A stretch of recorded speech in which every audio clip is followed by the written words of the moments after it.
Welcome sa ating channel. We are here for the RX 6500 XT update. Now, this is a video card that is a bit controversial during the release. 6500 XT with 4GB GDDR6 and 64-bit specification. Sometimes, most of the reviews gained critics about 6500 XT that consumers were doubtful when it was released earlier this year. A very pricey video card, specification that is just a refresh of 5500 XT, a video card that is useless for other consumers, and maybe so-so video card for eSports gamers. Now, will that be the same case as of this third quarter or going fourth quarter of this year, 2022? 6500 XT, is it still useless or useful? Now, this is more on commentary and just few benchmark. We will not be dealing with a lot of numbers dahil ito nga lang po ay isang update video about the 6500 XT. Now, with that being said, and for more videos like this,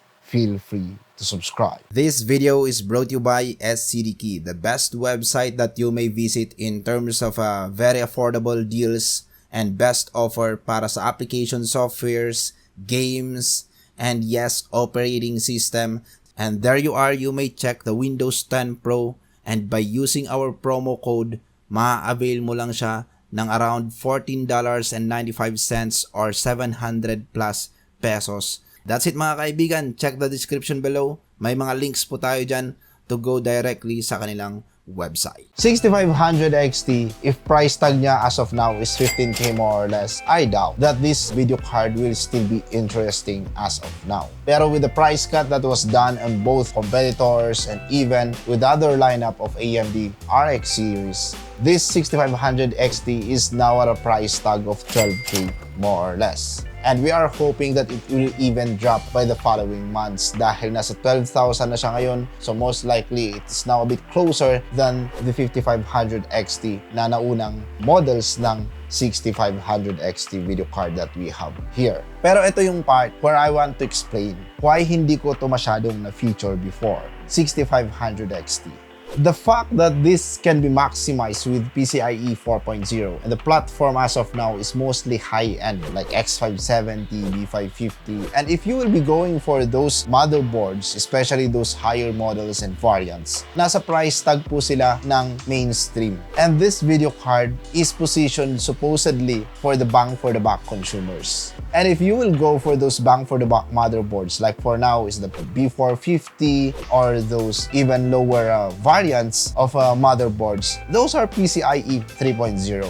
Now, at what point you will build an X570 system unit with 5600 or 5700X, tapos eto lang yung video card mo, di ba? Useless siya. At the same time, for editors, this is not really an interesting video card. Pero for the sake of conversation and for you guys to know when this will be very interesting is pag lumabas itong bagong platform, the EM5. And we are hoping that those entry or those mid-tier motherboards will be suited for this, for us to have now a relevant video of PCIe 4.0 performing video card at entry level, and hoping that the price tag will be at around 11K or 10K more or less. Okay, take a deep breath muna.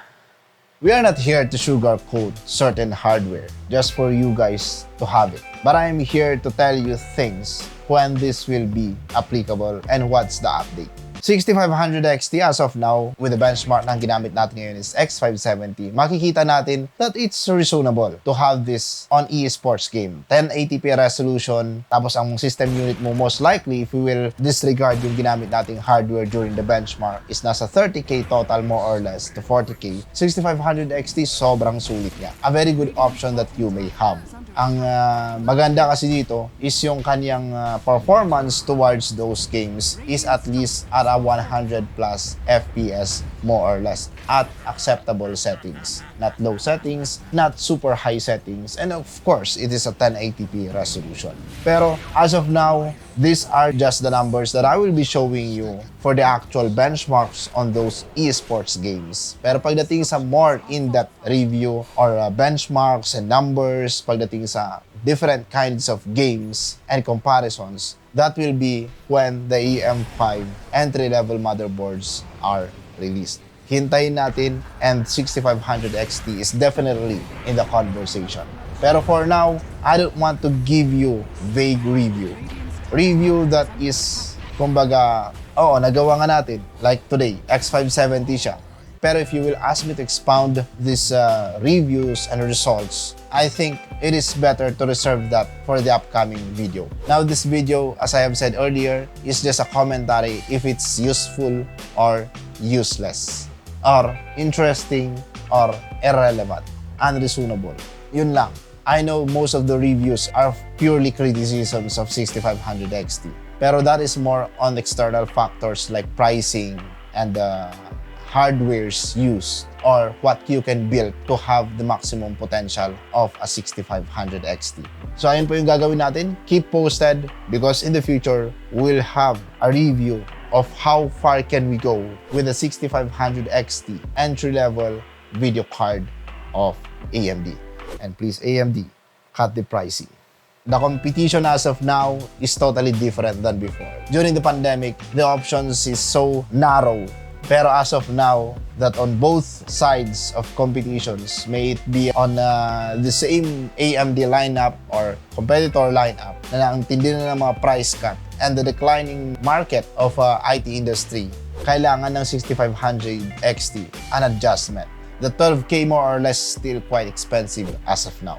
And that is what we are eyeing for, because I believe AMD is now trying to calibrate or align their models. And we wish that this will be at a price tag of 9K to 10K in the future, or maybe even lower.